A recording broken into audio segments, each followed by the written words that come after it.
अस्सलाम वालेकुम dear students. आज के लेक्चर में हम इंफॉर्मेशन टेक्नोलॉजी एप्लीकेशंस की बात करेंगे। तो सबसे पहले जो है कोई भी जो है ऑर्गेनाइजेशन होती है वो किस तरह प्लान करती है कि कौन सी जो है वो इंफॉर्मेशन टेक्नोलॉजी एप्लीकेशन उसके लिए ज़रूरी है। तो ऑर्गेनाइजेशन जो है उसको एनालाइज करती है अपनी ज़रूरियात के मुताबिक कि कौन सी इंफॉर्मेशन टेक्नोलॉजी की जो एप्लीकेशन है वो उसकी ऑर्गेनाइजेशन के लिए ज़रूरी है। ये एनालिसिस जो है वो कॉस्ट और बेनिफिट्स की बुनियाद पे करती है कि इस एप्लीकेशन को इस ऑर्गेनाइजेशन के अंदर इंट्रोड्यूस करवाने पे, इसके अंदर इस्तेमाल पे जो है वो क्या खर्च लागत आएगा, क्या कितना खर्चा होगा, और उसको इस्तेमाल करने के बाद ऑर्गेनाइजेशन क्या का जो है वो उसके अंदर क्या बेनिफिट होगा, कितना जो है वो बेनिफिशियल होगी किसी ऑर्गेनाइजेशन के लिए। इन दो फैक्टर्स पे जो है वो डिसाइड किया जाता है। एप्लीकेशन पोर्टफोलियो ये होता है कि किसी ऑर्गेनाइजेशन के किसी गोल हासिल करने के लिए, किसी बेनिफिट को लेने के लिए, किसी जो है वो टारगेट को अचीव करने के लिए सॉफ्टवेयर एप्लीकेशन का जो मजमुआ होता है उसको हम जो है वो एप्लीकेशन सॉफ्ट पोर्टफोलियो कहते हैं। अभी हम जो है इंफॉर्मेशन सिस्टम प्लानिंग की बात करते हैं। कोई भी ऑर्गेनाइजेशन होती है उसका जो है वो एक ऑर्गेनाइजेशनल स्ट्रेटेजिक प्लान होता है जो कि ऑर्गेनाइजेशन मिशन के ऊपर और उस वो जो बिजनेस होता है उसकी असेसमेंट के ऊपर होता है कि क्या जो है वो स्ट्रेटजीज इख्तियार करनी है, किस तरह कोई क्या चीज़ें जो है वो रिसोर्सेज किस तरह एलोकेट करने हैं, किसको करने हैं। ये सारी चीज़ें जो होती हैं ये ऑर्गेनाइजेशन स्ट्रेटेजिक प्लान होता है। जब किसी ऑर्गेनाइजेशन का ऑर्गेनाइजेशनल स्ट्रेटेजिक प्लान जो है वो जो उस ऑर्गेनाइजेशन के अंदर जो इंफॉर्मेशन टेक्नोलॉजी का आर्किटेक्चर है उसके साथ जब ज्वाइंट करता है, मिल जाता है, जब ये दोनों चीजें मिलती हैं ऑर्गेनाइजेशनल स्ट्रेटेजिक प्लान और करंट इंफॉर्मेशन टेक्नोलॉजी स्ट्रक्चर, तो उससे जो है इंफॉर्मेशन सिस्टम स्ट्रेटेजिक प्लान जो है वो डेवलप होता है कि अब जो भी ऑर्गेनाइजेशन का जो है वो स्ट्रेटेजिक प्लान जो है वो सिर्फ ऑर्गेनाइजेशनल स्ट्रेटेजिक प्लान नहीं रहा बल्कि वो इंफॉर्मेशन सिस्टम जो है वो स्ट्रेटेजिक प्लान बन जाता है। इस प्लान के तहत जो है वो नया इंफॉर्मेशन टेक्नोलॉजी आर्किटेक्चर जो होता है वो वजूद में आता है। उस ऑर्गेनाइजेशन के में जो है वो स्पेसिफिक होता है और उस इंफॉर्मेशन जो सिस्टम्स होते हैं वो ऑपरेशनल प्लान वगैरह जो है उससे बनते हैं और उससे इंफॉर्मेशनल डेवलपमेंट प्रोजेक्ट वगैरह जो है वो वजूद में आते हैं, मार्ज वजूद में आते हैं और उससे ऑर्गेनाइजेशन को जो है वो काफ़ी बेनिफिट होता है। इंफॉर्मेशन सिस्टम प्लानिंग जो है वो ऑर्गेनाइजेशनल स्ट्रेटेजिक प्लान जो है और इंफॉर्मेशन टेक्नोलॉजी आर्किटेक्चर इन दोनों के मिलाप से बनता है और जो है इसको इंफॉर्मेशनल टेक्नोलॉजी स्ट्रेटेजिक प्लान जो है वो भी कहते हैं। ठीक है, उसके बाद जो हम इंफॉर्मेशन टेक्नोलॉजी स्टीयरिंग कमेटी की बात करते हैं। ये जो है सीनियर एग्जीक्यूटिव की एक ऐसी कमेटी होती है जो कि आईटी स्ट्रेटेजिक प्लान को जो है डायरेक्शन देती है, उसको रिव्यू करती है और उसको अप्रूव करती है। उसके लिए जो है मेजर इनिशिएटिव जो है उनको देखती है और उसके लिए जो नागुज़ीर रिसोर्सेज होते हैं, जो उसके लिए जो है वो चाहिए होते हैं रिसोर्सेज, इसको जो है उसको फराहम करने की जो है वो फराहम करने में हेल्पफुल होती है, मददगार होती है। अभी हम जो है इंफॉर्मेशन सिस्टम्स ऑपरेशनल प्लान की बात कर लेते हैं। ये जो है वो चंद एलिमेंट्स के ऊपर जो है वो मुश्तमिल होता है। इसके अंदर चंद जो है वो इम्पोर्टेंट पॉइंट्स होते हैं। उसमें सबसे पहले जो है मिशन है कि इसका मकसद क्या है, कि जो इंफॉर्मेशन सिस्टम ऑपरेशनल प्लान है इसके मकासद क्या हैं, ये किन मकासद को सामने रख के जो है वो ये प्लान किया गया है, इसको हम मिशन कहते हैं। उसके बाद जो है इंफॉर्मेशन टेक्नोलॉजी इन्वायरमेंट है कि इसको जो है कंप्लीट करने के लिए, इसको जो है वो इस पर अमल दरामद करने के लिए, इसको इम्प्लीमेंट करने के लिए जो है वो इंफॉर्मेशन टेक्नोलॉजी की इन्वायरमेंट रिक्वायर होती है। उसमें मुख्तलिफ जो है वो सॉफ्टवेयर जो होते हैं, उसमें जो है इंफॉर्मेशन टेक्नोलॉजी की मुख्तलिफ एप्लीकेशन जो हैं वो रिक्वायर होती हैं। तो ये भी जो है इंफॉर्मेशन टेक्नोलॉजी इन्वायरमेंट है, ये भी इसका एक एलिमेंट है। उसके बाद इसके ऑब्जेक्टिव होते हैं जो है वो इंफॉर्मेशन टेक्नोलॉजी के फंक्शंस के। इसके अंदर बहुत सारे जो हैं वो इंफॉर्मेशन टेक्नोलॉजी फंक्शंस होते हैं और हर फंक्शन जो होता है उसके अपने जो है वो ऑब्जेक्टिव्स होते हैं, उसके अपने जो है वो मकासद होते हैं जिनके तहत जो है वो फंक्शन जो है इस्तेमाल होता है। अब ये जो कंस्ट्रेंट्स उसके बाद होता है constraints of information technology function जो होता है वो एक इंफॉर्मेशन टेक्नोलॉजी फंक्शन को दूसरे इंफॉर्मेशन टेक्नोलॉजी फंक्शन के अंदर जो है उसको कन्वर्ट करना, उसको जो है वो चेंज करना, इसको कंस्ट्रेंट कहते हैं। फिर एप्लीकेशन पोर्टफोलियो होती है एप्लीकेशन पोर्टफोलियो क्या होता है कि किसी ऑर्गेनाइजेशन के लिए जो रिक्वायर जो होती हैं सॉफ्टवेयर एप्लीकेशंस होती हैं, उनका जो मजमुआ होता है, उनका जो सेट होता है, उसको जो है वो एप्लीकेशन पोर्टफोलियो कहते हैं। फिर उसके बाद जो है रिसोर्स एलोकेशन होती है और प्रोजेक्ट मैनेजमेंट होती है कि जो है इस सिस्टम ऑपरेशनल प्लान है, इसके अंदर कौन कौन से जो है वो रिसोर्सेज हमें चाहिए होते हैं और किन किन जो है वो स्टेप्स पे चाहिए होते हैं, तो उस वहां पे जो है वो रिसोर्स एलोकेट किए जाते हैं। और ये जो प्रोजेक्ट होता है इसको जो है मैनेज किया जाता है और इसका भी जो है वो एक प्रोजेक्ट मैनेजर होता है जो इसको करता है। अभी हम देखते हैं जो इंफॉर्मेशन टेक्नोलॉजी की मद में जो इन्वेस्टमेंट की जाती है किसी ऑर्गेनाइजेशन के अंदर, उसको किस तरह एवेल्युएट किया जाता है और उसको किस तरह जस्टिफाई किया जाता है बेनिफिट्स की सूरत में, कॉस्ट की सूरत में और जो उसके साथ जो मुंसलिक मसाइल होते हैं उनकी सूरत में। सबसे पहले जो है हम कॉस्ट की शक्ल में कहते हैं कि ये जो इंफॉर्मेशन टेक्नोलॉजी इन्वेस्टमेंट होती है इसकी फिक्स कॉस्ट होती है कि इस ऑर्गेनाइजेशन के अंदर इस जो है वो इंफॉर्मेशन टेक्नोलॉजी इन्वेस्टमेंट के नतीजे में फलां एप्लीकेशन जो है वो इंस्टॉल होंगी और फलां जो है वो तरीके से होंगी, उनकी कॉस्ट जो होती है वो फिक्स होती है। दूसरा ये है कि ये कॉस्ट टोटल कॉस्ट ऑनरशिप होती है, मतलब ये है कि उसके अंदर जो जो कॉस्ट उस वक्त जो प्रोडिक्ट की जाती है उसके अंदर के वो जो एप्लीकेशंस हैं या जो इक्विपमेंट हैं वो कितने में जो है वो इंस्टॉल होंगे और उसके साथ मेंटेनेंस की और उसका जो लाइफ साइकिल है उसका जो सारा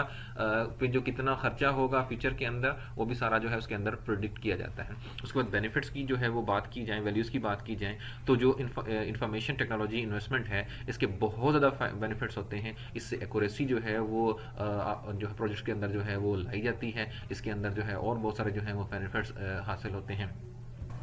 ये जो इंफॉर्मेशन टेक्नोलॉजी इन्वेस्टमेंट होती है ये होती तो बहुत इंपॉर्टेंट है, इसके फ़ायदे भी बहुत ज़्यादा होते हैं, लेकिन ये जो है इनटेंजिबल मतलब जो है ये कम्प्लेक्स किस्म की जो है इसके फ़ायदे होते हैं कि इसकी एक्यूरेसी को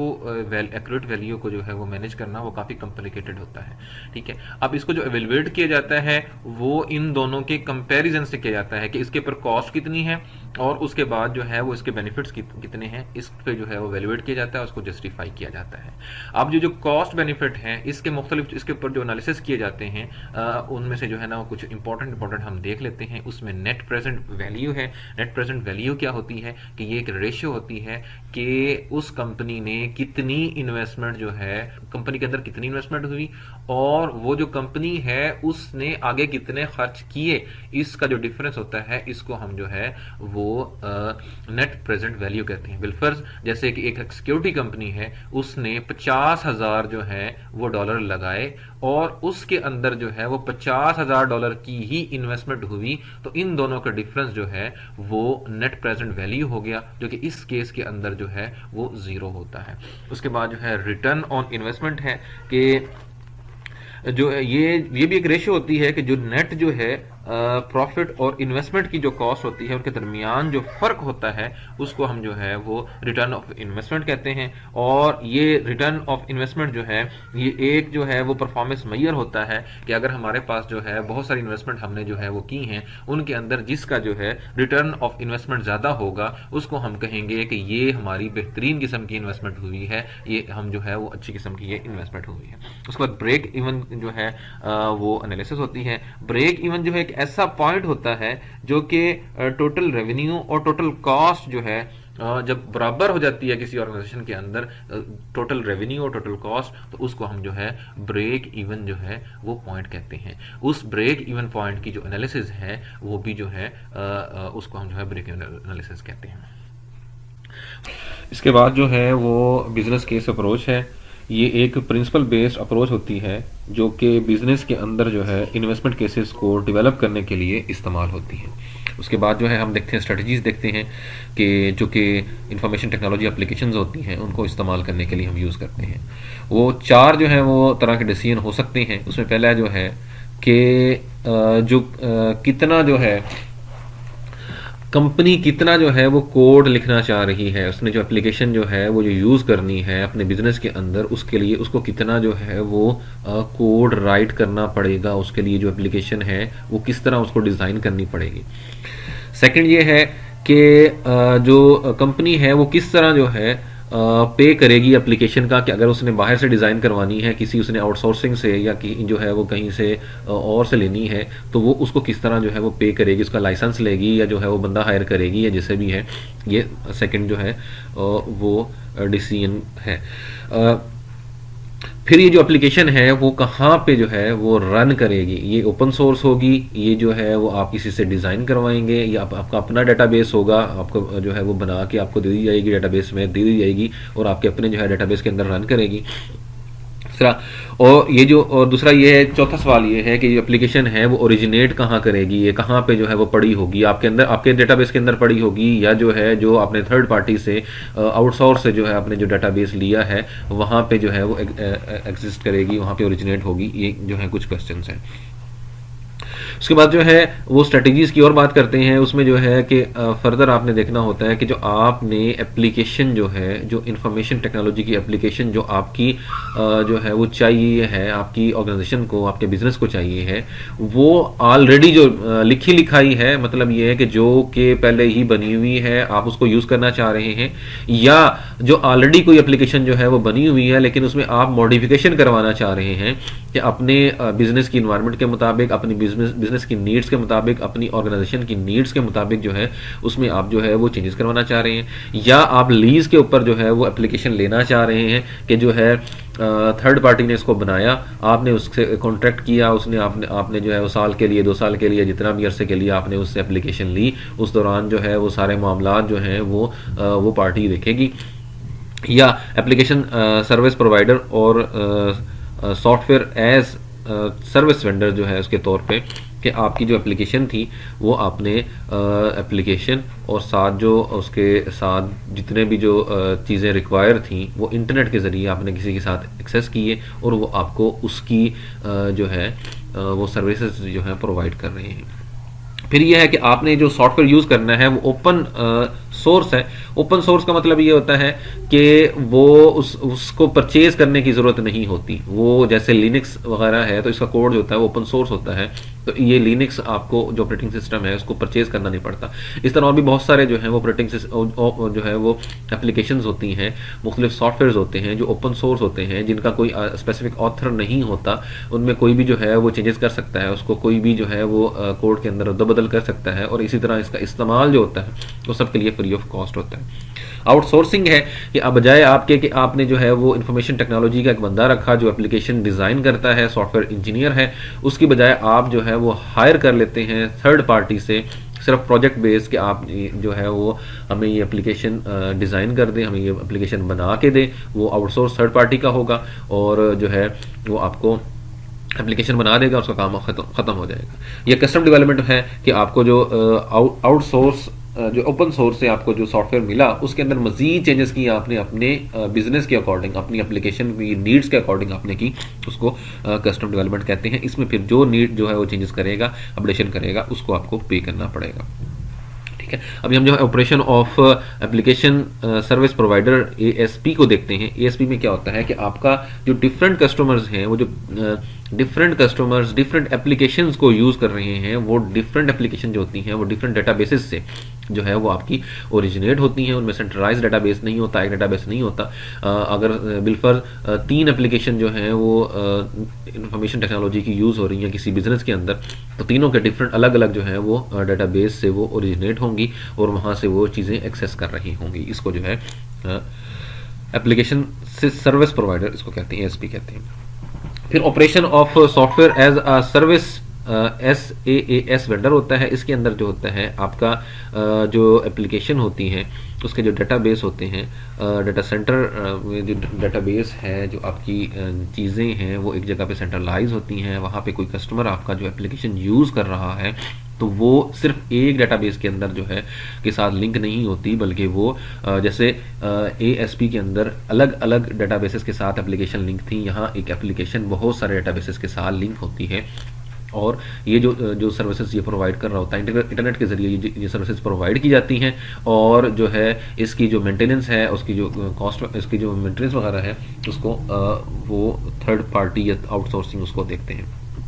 अभी हम जो है सॉफ्टवेयर डेवलपमेंट लाइफ साइकिल की बात करते हैं। इसके अंदर जो है वो सिस्टम इन्वेस्टिगेशन होती है कि आप जो है वो अपनी ऑर्गेनाइजेशन के अंदर जो प्रॉब्लम्स हैं, जो इश्यूज हैं, जिनको आप इंफॉर्मेशन टेक्नोलॉजी की एप्स को यूज़ करते हुए आप करना चाह रहे हैं, सिस्टम डेवलपमेंट लाइफ साइकिल जो है उसका ये पहला फेज़ जो है कि उसके अंदर आप अपने सिस्टम, आप अपनी ऑर्गेनाइजेशन को इन्वेस्टिगेट करेंगे कि यहाँ क्या क्या प्रॉब्लम्स हैं। फिर दूसरा जो है वो सिस्टम एनालिसिस है कि अब आपने इन्वेस्टिगेट कर लिया, क्या क्या प्रॉब्लम्स आइडेंटिफाई कर लिया, अब उसको आपके पास ऑर्गेनाइजेशन के अंदर क्या क्या चीज़ें अवेलेबल हैं, क्या क्या चीज़ें आपको चाहिए हैं। उसके बाद फिर आप सिस्टम जो है वो डिज़ाइन करते हैं। डिज़ाइन में ये है कि उसमें कितने क्या जो है वो इनपुट चाहिए, आउटपुट चाहिए, उसमें जो हिसाब है वो सारी चीज़ों को उसमें आप सिस्टम डिज़ाइन करेंगे। फिर वो जो रिक्वायरमेंट्स हैं, वो जो डिज़ाइन आपने सिस्टम किया उसको कंप्यूटर कोड के अंदर, कंप्यूटर लैंग्वेज के अंदर, कंप्यूटर की ज़ुबान के अंदर जो आप कन्वर्ट करते हैं उसको प्रोग्रामिंग होता है। और उसके बाद फिर जो प्रोग्रामिंग है उसको टेस्ट करना कि जी ये जो चीज़ें, जो डिज़ाइन हमने किया था, क्या प्रोग्रामिंग ने उसको बाइने ही जैसे हम चाह रहे थे वैसे ही उसने जो है उसको कन्वर्ट कर दिया उसके अंदर कोड के अंदर, तो उसको हम टेस्टिंग कहते हैं। उसके बाद इम्प्लीमेंटेशन है कि जब टेस्टिंग भी हो जाए, प्रोग्रामिंग वगैरह सारा कुछ हो गया, जो हम चाह रहे थे वही हुआ, उसके बाद हम उसको उस ऑर्गेनाइजेशन के अंदर उस जो सॉफ्टवेयर है उसको इम्प्लीमेंट कर देते हैं। उसके बाद ऑपरेशन और मेंटेनेंस है कि उसके ऊपर जो है वो ऑपरेशन और उसको मेंटेनेंस वगैरह के लिए हम बंदा रख सकते हैं, या उसको थर्ड पार्टी से कोई आउटसोर्सिंग से हम जो है वो हेल्प ले रहे होते हैं कि हमारे जो ऑपरेशन है वो स्मूथली चले, वो सॉफ्टवेयर हमारा स्मूथली चले, और कहीं उसको मेंटेनेंस चाहिए, कहीं उसमें प्रॉब्लम आ रहा है तो हमारे पास उसके लिए मेंटेनेंस के लिए